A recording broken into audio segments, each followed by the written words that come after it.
Selamat datang di webinar diskusi online bersama Pendeta Esra Soru. Dalam webinar ini, kita mengadakan diskusi dengan cara yang berbeda.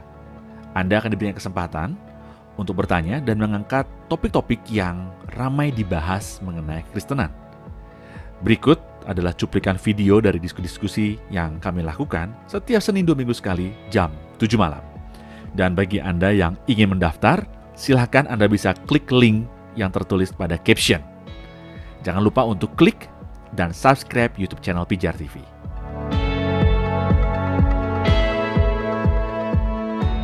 Pak Esra, apakah pendeta atau dosen teologi yang memegang pluralisme itu bisa dianggap sebagai guru palsu, Pak? Silakan, Pak. Oh ya, jelas.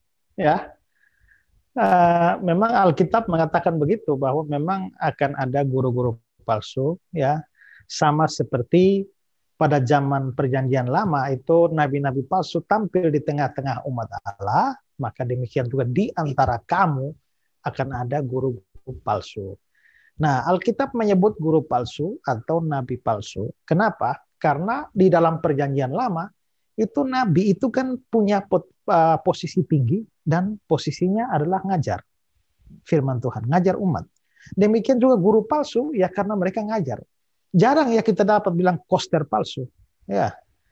Tapi dibilang adalah nabi palsu atau guru palsu. Jadi memang penyesatan itu lebih datang lebih berasal dari para pengajar firman.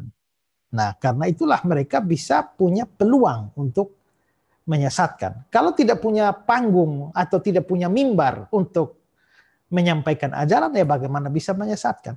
Nah, mereka ini kan yang tadi kita kutip-kutip itu ya pendeta lah, dosen teologi lah, itu yang punya posisi-posisi untuk mengajar, ya.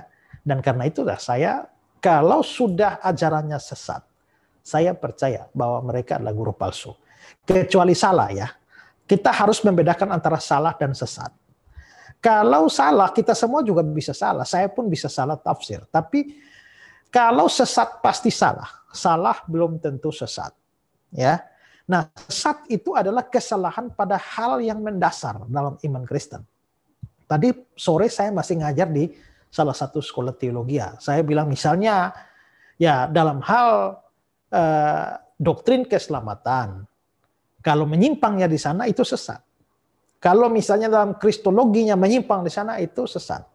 Lalu ada yang mulai mempertanyakan kalau begitu, apakah perbedaan antara paham Calvinisme dan Arminianisme itu sesat?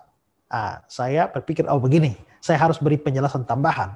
Sekalipun itu pada doktrin yang penting, tapi ingat bahwa dalam doktrin-doktrin itu kan ada poin-poin lagi.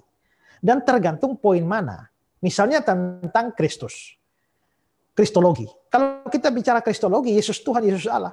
Kalau perbedaan pada Yesus Tuhan atau Allah, ya itu sesat. Misalnya saya percaya Yesus Tuhan, saudara tidak percaya Yesus Tuhan, ya saudara sesat. Saya percaya Yesus Allah, saudara tidak percaya Yesus Allah, ya saudara sesat.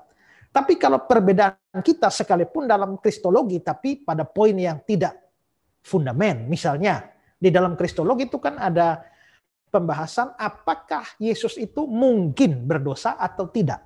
Maksudnya ada kemungkinan atau tidak. Kalau fakta Yesus tidak berdosa, kita juga percaya Yesus tidak berdosa. Tapi apakah dia ada kemungkinan berdosa, tapi dia tahan diri sampai tidak berdosa, atau memang nggak ada kemungkinan sama sekali? Nah itu ada dua pandangan. Ada yang bilang Yesus mungkin berdosa saja, punya potensi berdosa, tapi tidak. Tapi ada yang bilang apapun terjadi tidak mungkin berdosa. Nah dua pandangan itu menurut saya kalaupun berbeda, ya satu bisa salah, satu bisa benar, tapi tidak sesat. Walaupun itu kristologi. Nah hal yang sama juga dengan keselamatan juga. Ya, di dalam doktrin keselamatan ada hal-hal yang fundament, ada yang tidak. Nah, hanya penyimpangan pada yang fundament itu yang sesat. Nah, sekarang kita lihat pluralisme menyangkali keunikan Yesus, menyangkali kealahan Yesus, menyangkali keselamatan di dalam Kristus saja, menyangkali keselamatan karena iman, itu semua sudah menyangkut poin-poin soteriologi, doktrin keselamatan yang sangat fundament. Dan menurut saya tidak bisa tidak itu adalah ajaran sesat. Kalau itu ajaran sesat, ya yang mengajarnya itu adalah guru palsu atau nabi palsu. Ya.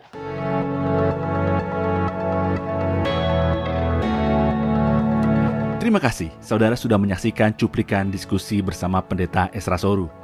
Jangan lupa segera mendaftar dengan klik link pada caption sekarang juga. Informasi selengkapnya ada pada image di akhir video ini.